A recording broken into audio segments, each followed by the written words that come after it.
Hello, Happy New Year, and welcome to a third week of Netrunner videos from me, Richard Hammond. We took a short break over the Christmas and New Year period, but we're back with a week of videos featuring the corporation we're playing this week, which is Jinteki's Replicating Perfection. Obviously, everything turned upside down on New Year's Eve/New Year's Day with the announcement of the Most Wanted list, and a lot of these games were recorded before that, so you'll see a lot of non-Most Wanted list compliant lists here. However, what's convenient about this list, which I'm showing you, is that it is entirely Most Wanted list compliant. Its influence is spent in such a way that I didn't have to change anything to make it relevant, and one of the things that I've certainly noticed is that with the Most Wanted list, people are definitely looking back at Replicating Perfection as a valid corp choice. I think it's quite strong at the moment. So I'm just going to break down this version of the deck. And then I have, unfortunately, only 4 rather than 5 matches, as my 5th video corrupted pretty badly and I couldn't recover it, which is a shame because it was a game in which I somehow outraced DLR Max with a Replicating Perfection list, which really shouldn't happen. Anyway, so I'll break down the deck list choices here. So this is intended to be something of a halfway house, or probably better to say that I just went in and stole some ideas from what was the Food Coats shell, specifically in terms of how my agendas were set up. So traditional Replicating Perfection decks, you'd see 3 Future Perfects, 3 NAPDs, 3 Nisei Mark IIs, or some very small variation of that. With Global Food coming out, the idea was to cut that agenda suite from 9 down to 8 agendas, and again, with the exception of the 2 Future Perfects, try and force the runner to steal 4 of those 8 agendas in order to win. So the Nisei Mark IIs are the obvious kind of hero agenda of this deck. That Nisei counter can do a whole lot of work.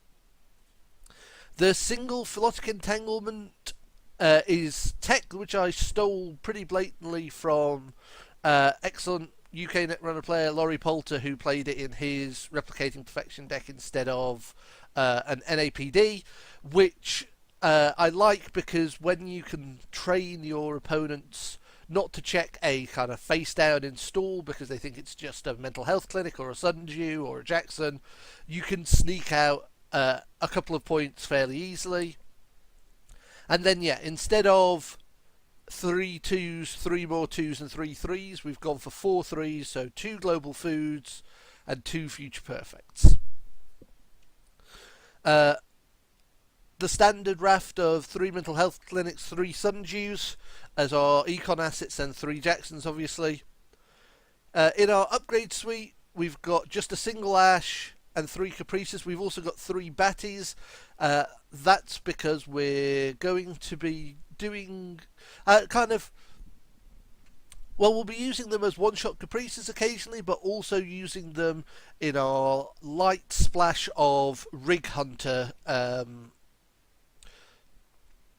ice. So what we want to do is have the option to take away people's icebreakers, just to slow them down, really. This isn't some attempt to blacklist and lock people out. It's just, you need to deal with this, because if you don't, then I can take away some of your toys and you may not have the recursion to get them back in time to get the agenda that you're after. 3 celebrity gifts, still in my opinion the best econ operation in the game. 3 hedge funds, a couple of interns now. Originally, these interns floated back and forth between being interns, being freelancers. I tried to shuffle the influence around and put in a couple of all-seeing eyes back when DLR Val was considered the boogeyman that it was, and it was certainly a matchup that this deck really struggles with. This deck is grindy and slow decks do not tend to do well against decks which try to mill them out. So, but eventually I decided the interns were too important. I didn't want to spend 2 card slots teching against a matchup which isn't having those two cards wouldn't necessarily swing it back into my favour. So I thought, well, if I play those kind of decks, I just have to play fast and more risky than I would against something where I'm not worried about getting milled out. So barriers, traditionally you'd see Eli's in this slot. These are Hibitsubakos because I was using the influence elsewhere. Obviously, Eli's on the most wanted list mean that this continues to be most wanted list compliant. A single wall of thorns. I just like having high strength ice for people to get through. It's taxing. It eats a couple of David tokens instead of just one. My set of role-playing code gates, a single turn of each, so a crick to go over my archives, an enigma mainly to have like a cheap end the run early, and also that as like a side effect it also messes with any apexes who are trying to apocalypse me.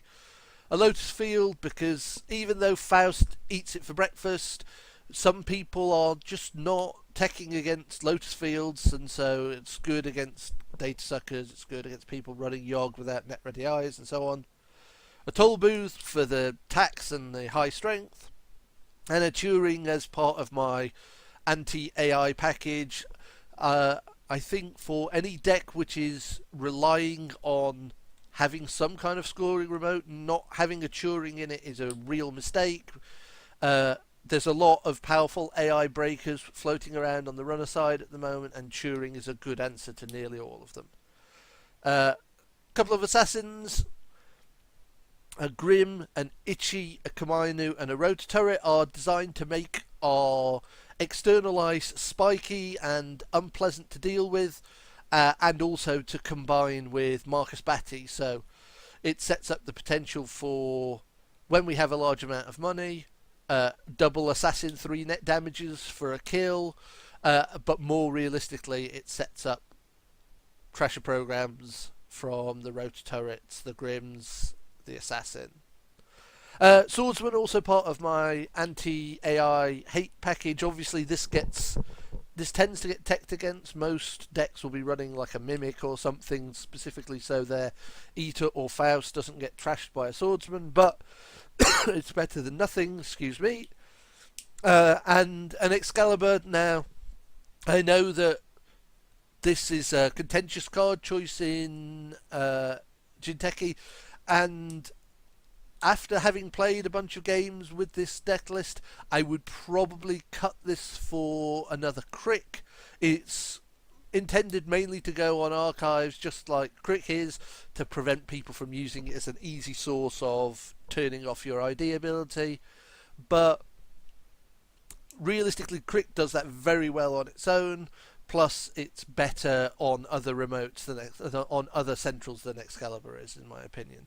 Excalibur is a good counter to someone who's got access to your R&D, can't break the Excalibur and is trying to medium dig you to death. But even then, that's a very situational case. So out of this list, I would probably cut the Excalibur for another Crick, but apart from that, I'm quite happy with it. So as I said, I've got 4 games coming up against well, not a huge variety of opponents. The runner meta at the time is fairly Anarch heavy, and that's reflected in my games coming up. So we'll see you in game 1.